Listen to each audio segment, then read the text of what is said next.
بھائی یہ بتائیے گا کہ بیٹے پر اس کی ماں کا زیادہ حق ہے یا اس کی بیوی کا زیادہ حق ہے؟ کہاں سے لاتے ہیں نروز صاحب سوال آپ؟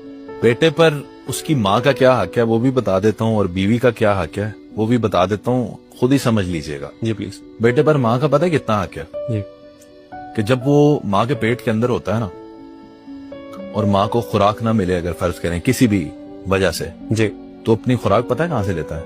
ماں کی ہڈیوں سے۔ ہڈیوں سے؟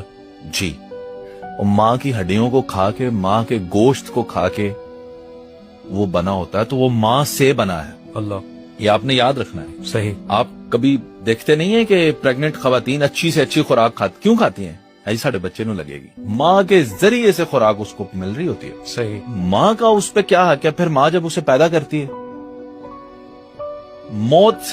موت جتنا ڈرامہ وہ برداشت کرتی ہے، بالکل۔ پھر وہ دنیا میں آتا ہے، پھر اس کو پالتی ہے۔ کیسے؟ کیا قربانیاں دے کر، اپنی نیندیں قربان، اپنی ساری زندگی کی سوشل ایکٹیویٹیز، ہر چیز تباہ، بچے کو بڑا کرنا، بالکل۔ اس کی سکولنگ، اس کی ساری پریشانیاں، پھر اس کو چوٹیں لگنی، اس میں اس کے ڈرامے، وہ سارا کچھ ماں نے برداشت کر کے اسے بڑا کیا۔ اب پوچھتے ہیں کہ ماں کا کتنا حق ہے؟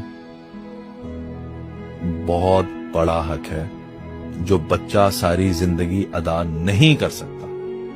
آپ وہ ایسے ہی تو نہیں مثال بنی کہ آپ ماں کو اٹھا کے بھی حج بھی کروا دے، کندھوں پہ اٹھا کے، آپ اس کا حق نہیں ادا کر سکتے۔ بے شک ہے سر۔ کیوں؟ کیونکہ اس نے اپنی ساری زندگی جی ہی آپ کے لیے دی، اب آخری وقت میں آپ کو دیکھ کر جیتی، صحیح۔ اور آپ کہیں گے جی تہاڈا حق ہی کی ہے؟ یو کین ناٹ سے دیٹ۔ بالکل۔